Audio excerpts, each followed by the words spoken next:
Comment gagner en rapidité? C'est ce qu'on va voir dans la vidéo d'aujourd'hui.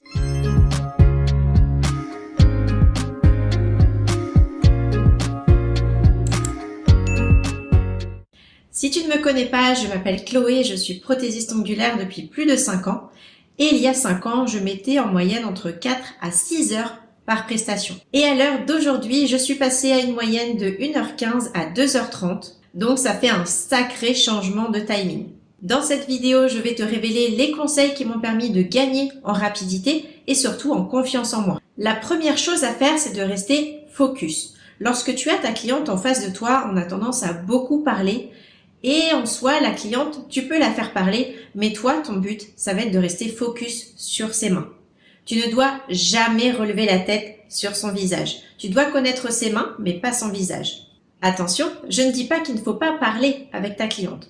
En revanche, ça va être à toi de lui poser plein de questions pour que ce soit elle qui parle. Tu vas pouvoir comme ça découvrir ta cliente et créer une relation cliente-PO. Et c'est ce que l'on recherche beaucoup dans ce métier. Et lorsque ce sera à toi de te présenter, etc., de parler de toi, reste focus sur ses ongles. Travaille en même temps que tu parles de toi. Deuxième point, un moment crucial où tu vas gagner beaucoup de temps, c'est le tout début du rendez-vous.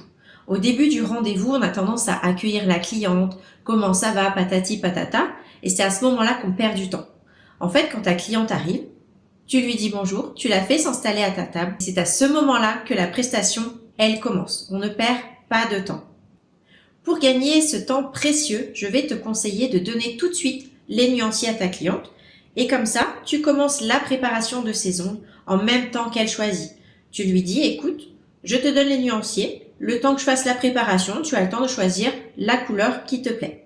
Et ça, tu vas voir, ça va te faire gagner beaucoup de temps. Le troisième point, ça va être au niveau de ton aménagement. Il faut absolument que tous tes produits et matériels soient disponibles à côté de toi. Et il faut que chaque produit soit toujours à la même place. Là où très souvent tu vas perdre du temps, c'est que tu ne sais pas dans quel tiroir tu as mis ce gel-là, dans quel tiroir tu as mis cette lime-là. Ah bah zut, ce week-end, j'ai refait tous mes tiroirs, je ne sais plus où j'ai mis mes affaires. Ça, on arrête. Tu organises une fois et une seule fois tout ton matériel. Comme ça, tu sais dans quel tiroir est tel vernis, dans quel tiroir est tel gel. Et là, pareil, tu vas gagner beaucoup de temps puisque tu es en train de faire la préparation. La préparation est finie, tu dois passer au produit. Et là, zut, tu regardes dans tes tiroirs, c'est pas là que je les ai rangés. Donc, tu continues, tu cherches. Et là, tu perds un temps. Donc, toujours les affaires au même endroit. Et apprends à retenir dans quel tiroir est tel gel, base, etc. Toujours dans le thème de l'organisation, il faut à tout prix que lorsque la cliente s'installe, tu n'aies plus à te lever du tout. C'est-à-dire que sur ta table, tu dois avoir ta lime, ta brosse, ton sachet stérile déjà prêt à côté de toi.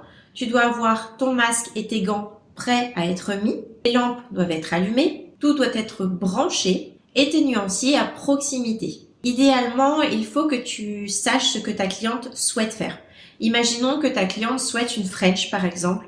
Tu vas déjà présélectionner 2, 3 ou 4 couleurs de nude et tu vas déjà sortir ton paint blanc. Comme ça, pas besoin de le chercher, il est déjà sur la table. Le quatrième point, c'est quelque chose qui est très important, ça va être l'automatisation des gestes. Alors, qu'est-ce que c'est ? En fait, lorsque tu répètes un geste plusieurs fois dans la journée, ça devient un automatisme et tu n'y penses même plus. Eh bien, le but, ça va être de faire ça avec tous les gestes de ta prestation, peu importe la prestation, quelle qu'elle soit. Je te donne un exemple. Ma préparation est identique, peu importe la cliente et la prestation que je fais par la suite. C'est-à-dire que 90% de ma clientèle a déjà une pause, c'est-à-dire que je fais des remplissages. Et donc, je vais commencer par déposer un maximum de matière. Ça, c'est ma première étape, peu importe ce que je vais faire derrière. Je dépose avec mon embout carbure.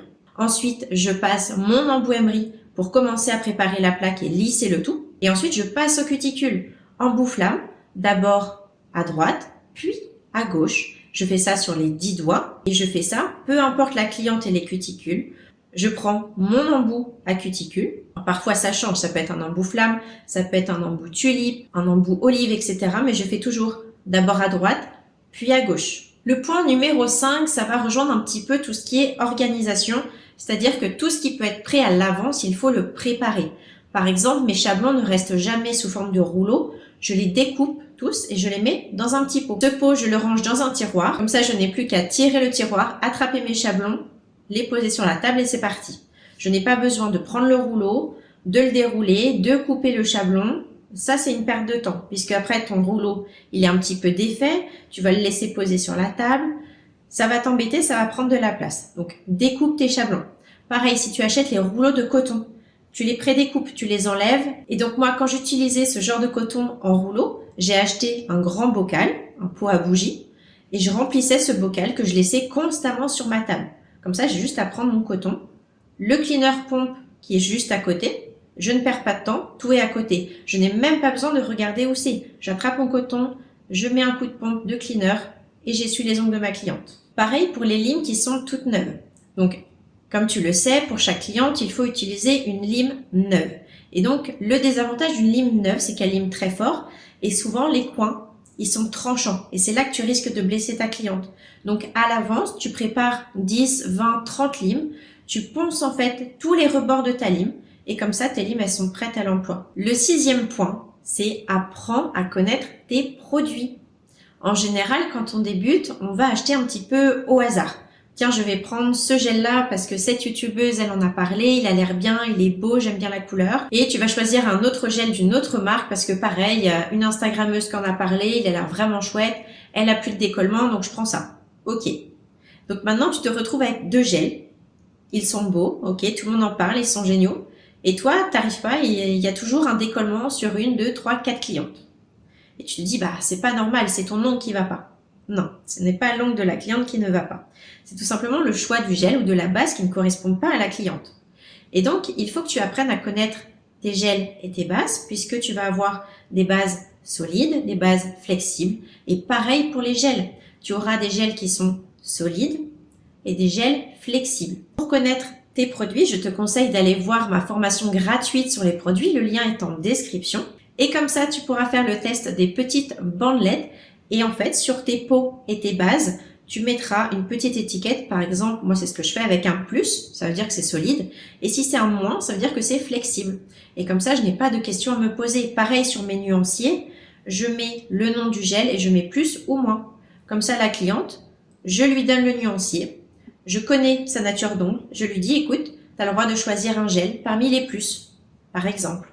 Et donc là, tu gagnes du temps. Le 7e point, c'est forme-toi. Si tu n'as pas les bonnes techniques pour telle cliente ou telle cliente, tu vas tâter tout le temps le terrain. Alors, au départ, c'est normal d'essayer plusieurs choses, plusieurs techniques sur plein de clientes.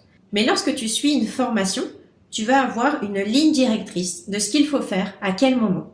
Et donc ça va te permettre de commencer à automatiser tes gestes. Et une formation, ça ne suffit pas. Le plus important, c'est de s'entraîner, s'entraîner, s'entraîner. Il n'y a pas de recette magique. Il faut s'entraîner tous les jours, tous les jours, tous les jours. Lorsque l'on débute, tu peux avoir une main d'entraînement où tu fais sur toi, ta copine, ta voisine, etc.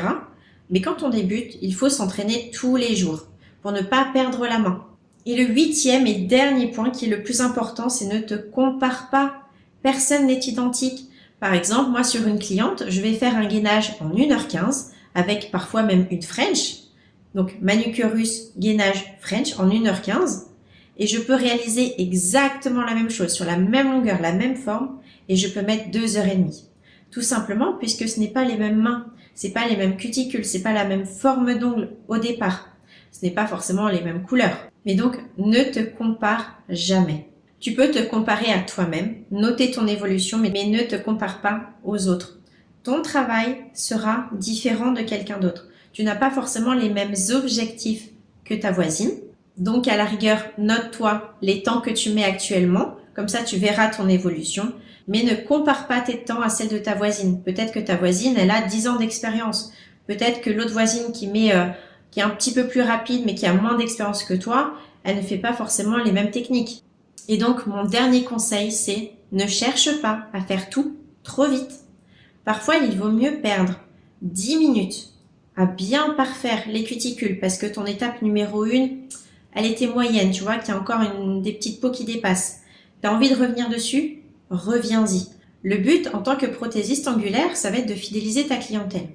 C'est-à-dire que ta cliente, elle doit être heureuse de ressortir de chez toi et heureuse de revenir chez toi. Donc, si ta cliente, oui, tu as mis 1h15, mais que c'est pas parfait. La cliente, elle va se dire, bon, bah oui, c'était rapide, mais c'est pas exceptionnel. Elle va pas forcément faire ta pub autour de toi. Il vaut mieux que tu passes 1h45 à faire une pause basique, et la cliente, elle va se dire, waouh, j'ai jamais eu des mains comme ça, c'est magnifique, etc. Même si c'est basique, la cliente, elle va aller se promener, elle va montrer ses ongles, elle va dire, bah oui, j'ai fait là, etc. Et donc, ça, c'est ce qui va te rapporter aussi de la clientèle. Donc, ne cherche pas à faire tout trop vite non plus. Par exemple, récemment, j'ai fait une pause qui a duré 6 heures. 6 heures, c'est très très long. Donc oui, c'était full, c'était extension, stiletto, c'était nail art à tous les doigts différents, etc. Incrustation, 3D. J'ai passé du temps, mais ça me fait de la pub à l'extérieur, c'est-à-dire les gens qui habitent dans les alentours. Ça me fait de la pub aussi puisque je prends en photo ou en vidéo et je le mets sur les réseaux sociaux. Donc ça attire des clientes potentielles. Moi, avec mes clientes, je ne cherche pas à aller trop vite. Je cherche juste à faire au mieux.